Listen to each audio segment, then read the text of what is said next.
لو قدرت تفهم فيديو النهاردة بشكل صحيح هتوفر على نفسك وقت كبير جدا في المذاكرة بعد كده. خليني أسألك سؤال صريح وعاوز منك إجابة واضحة. عمرك ذاكرت كتير وسهرت وتعبت وبعد كل ده دخلت الامتحان حسيت إن دماغك فاضي وكل مجهودك راح على الفاضي؟ لو ده بيحصل لك أحب أطمنك، أنت مش شخص فاشل، أنت بس بتذاكر بطريقة مش مناسبة لقدراتك العقلية ولدماغك. الحقيقة إن إحنا تربينا على فكرة ومفهوم غلط، إن كل الطلاب بتذاكر بنفس الطريقة اللي إحنا متعودين عليها، نقرأ بعد كده نحفظ بعد كده نكرر اللي حفظناه. بس الحقيقة إن الدماغ مش صندوق واحد، ده الدماغ جهاز ذكي، لو شغلته غلط هيقفل عليك وبالتالي مش هيستقبل أي معلومة مهما حاولت. تعال عرفك هو الدماغ بيذاكر ازاي وبيحتفظ بالمعلومة ازاي. اي معلومة بتمر بثلاث مراحل في عقل الانسان. اول مرحلة الانتباه، لو مفيش تركيز المعلومة مش هتدخل. تاني مرحلة الفهم، لو مفيش معنى المعلومة مش هتتخزن.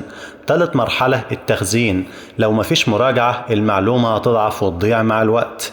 يعني اي مذاكرة للانسان لو كانت بدون تركيز هيبقى حفظ على الفاضي، لو مذاكرة بدون فهم هتبقى حفظ مؤقت، لو مذاكرة بدون مراجعة هتبقى نسيان مؤكد. تعال بقى أكلمك عن أنواع الذاكرة. الدماغ عنده أكتر من نوع ذاكرة، وانت لو استخدمت نوع واحد بس انت كده بتذاكر بنص طاقتك.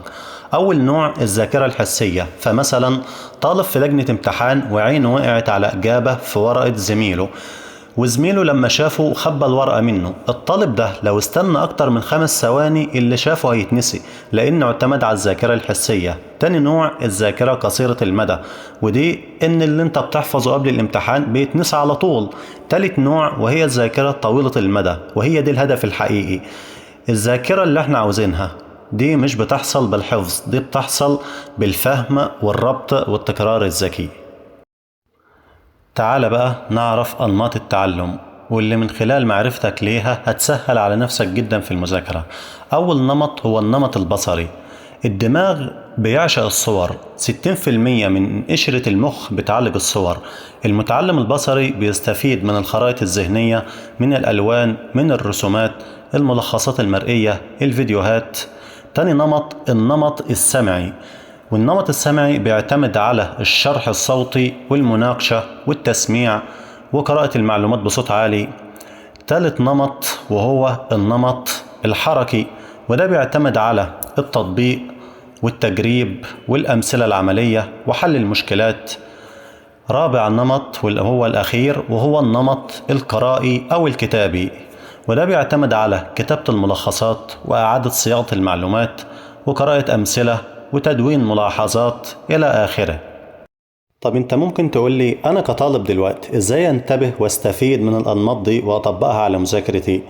المتعلم البصري بينتبه أكتر مع الصور أثناء المذاكرة، أما المتعلم السمعي فهو بينتبه أكتر لما يسمع شرح بودنه.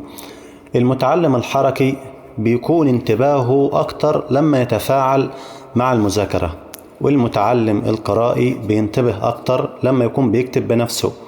والمهم في كل ده إن أقوى تركيز بيحصل لك لما تستخدم أكتر من نمط في نفس الوقت. تعال بقى ناخد مثال توضيحي على كل اللي احنا قلناه. طالب كان بيذاكر من الكتاب بس، يقرأ الصفحة 3 مرات ومفيش فايدة، لكن لما جرب يعمل خريطة ذهنية ويرسم الأفكار بإيده فهم من أول مرة. طب ليه؟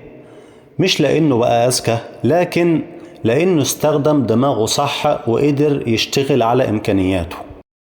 دلوقتي بقى هناخد تمرين بسيط، وزي ما تعودنا هات لي ورقة وقلم وهات كتاب من عندك واختار درس معين وجرب عليه 3 طرق.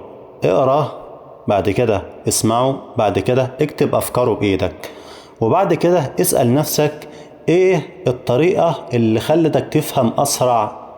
دي مش صدفة، ده نمط تعلمك الحقيقي. لو وصلت للمرحلة دي هتحس فعلا بالإنجاز، ولو حسيت ان الفهم زاد عندك يبقى انت مش شخص غبي، انت كنت بتذاكر بس بطريقة غلط. هو ده كل اللي في الأمر. وفقرة الختام مع التشيك ليست.